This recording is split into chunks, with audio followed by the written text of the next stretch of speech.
Pornography destroys Iman in ways many people do not realize.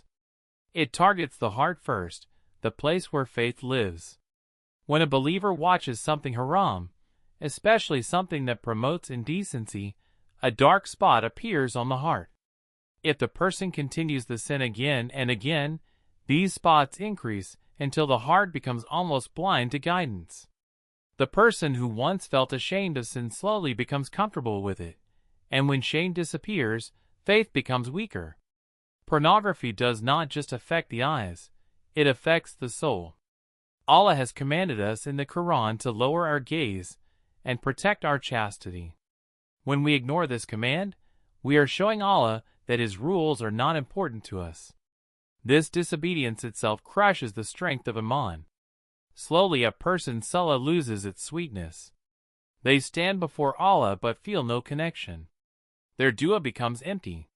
The shame in front of Allah makes them avoid prayer completely sometimes. They feel distant from the masjid, from the Quran, from every source of spirituality.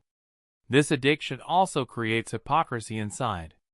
On the outside, a person acts like a good Muslim, but alone they commit the sin again and again. Shaitan whispers, "No one sees you," and a person forgets that Allah is watching every second. When the relationship with Allah weakens, the heart loses its protection. Other sins become easier. A person who once hated haram slowly becomes someone who chases it. Their soul, once pure, becomes buried in desires. Pornography replaces halal love with lustful fantasy. Instead of appreciating real relationships, marriage, loyalty, a person becomes addicted to unrealistic scenes that destroy the value of the opposite gender. They start seeing people only as objects for pleasure, not as humans with dignity and honor. This is opposite to Islam, where respecting others is part of faith.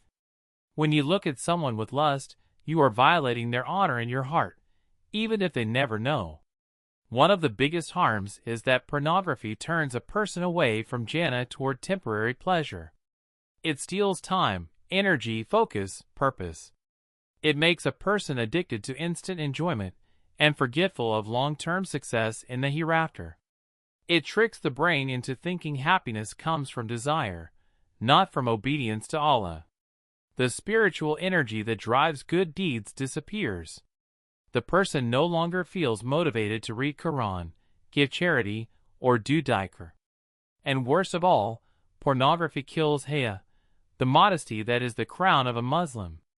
The Prophet said, "If you have no shame, do whatever you want." When shame leaves, faith leaves with it. A life without modesty becomes a life without fear of Allah.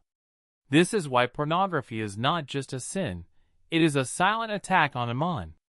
It destroys faith slowly, secretly, silently, until one day a person wakes up and realizes how far they have drifted from Allah.